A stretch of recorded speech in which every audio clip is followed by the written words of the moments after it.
Okay, Matilda is placing Fritzy on the turnbuckle to keep him out of harm's way. Little Figi has to remember how much trouble that little fox got her into.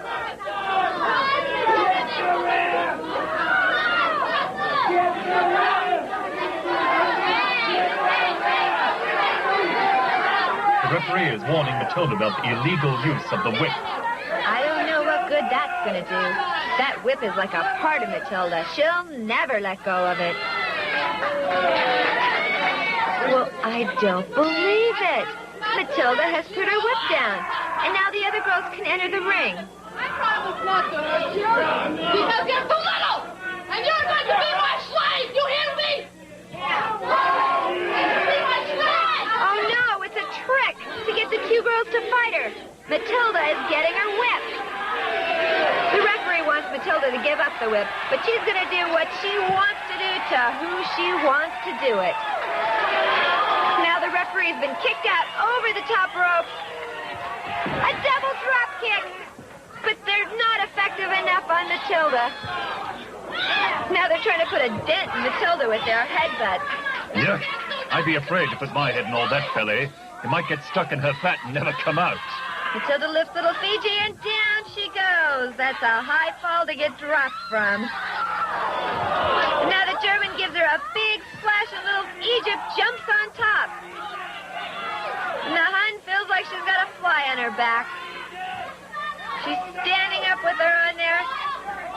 Little Egypt's got a good grip on Matilda's nose.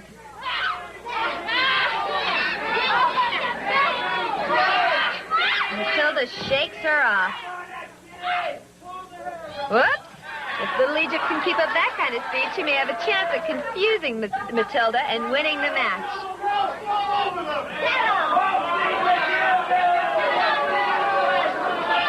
She stalks her prey. Little Egypt runs to get out of the way.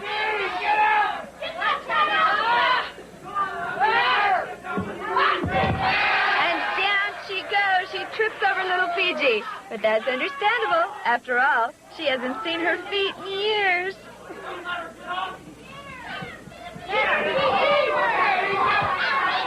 Little Fiji's being hunted down, and now Matilda's hitting her, choking her, doing whatever she wants.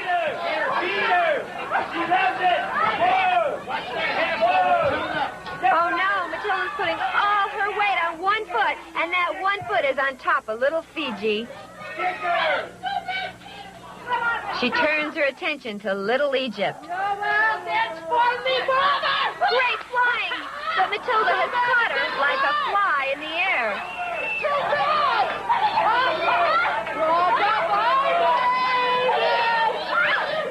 I'm afraid little Egypt should have gotten permission to fly from Matilda's airspace first, because now she's going to be grounded. This looks like the first German hairlift in ages.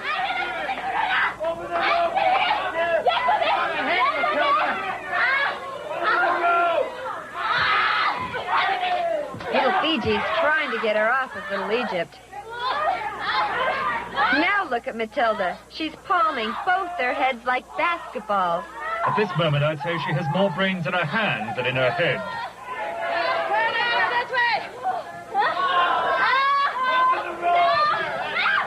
When Matilda gets going, there's no stopping her.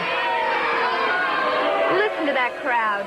They hate Matilda, but that's okay with her because she hates them right back.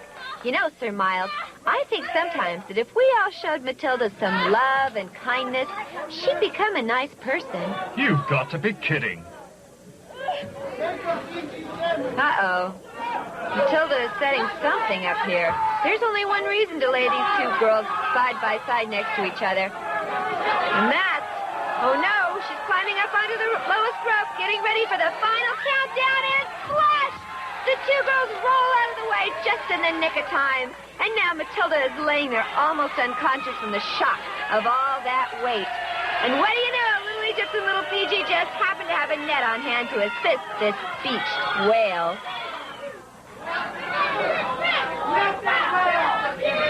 Egypt grabs Matilda's whip, and she looks like she intends to use it. Now both girls stand on their catch to celebrate.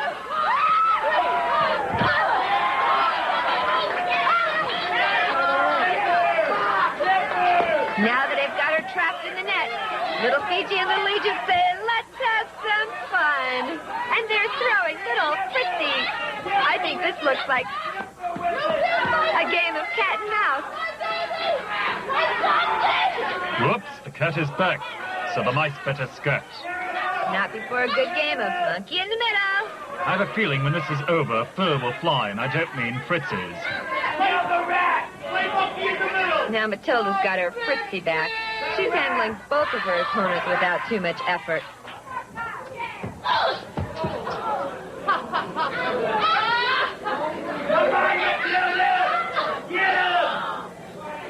She gives her fox to Aunt Kitty for safekeeping. Grabs Little Egypt. Ooh, smack right on the head. Now Matilda's taking both Little Egypt and Little Figi to the center of the ring. And she's giving them the big squeeze as hard as she can. And believe me, Sir Miles, Matilda the Hun knows a lot about squeezing. What makes you say that, Susie? Have you ever seen her in a pair of jeans before? I looked on the designer label on her jeans, and they read, wide load.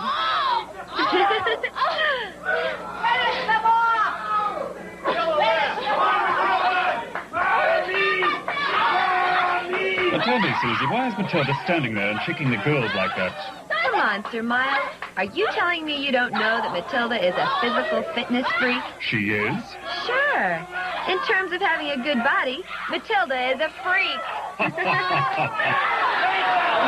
not going to be happy till she's totally embarrassed Little Egypt and Little Figi for what they did to her. I'm afraid that Matilda is becoming overly sensitive about her weight. I find it hard to believe that she could be sensitive about anything. Oh, I know she's very out of shape, but underneath all that blubber beats the heart of a hippo. Oh, my, Little Egypt is certainly taking a beating. Well, she knew she'd have a tough fight when she got into the ring. Yes, I know. Just trying to fit in there with Matilda is a real challenge. Oh, can you imagine being underneath all that weight? I'm afraid she wants to grind her into sand. Matilda really wants Little Egypt out of action. I think she's got a plan for both of them, but I don't think I want to know. Now Matilda's got Little Figi. You know her sister's out there watching somewhere. And so remember, whatever Matilda does here, she'll have to answer sometime in the future to Big Figi.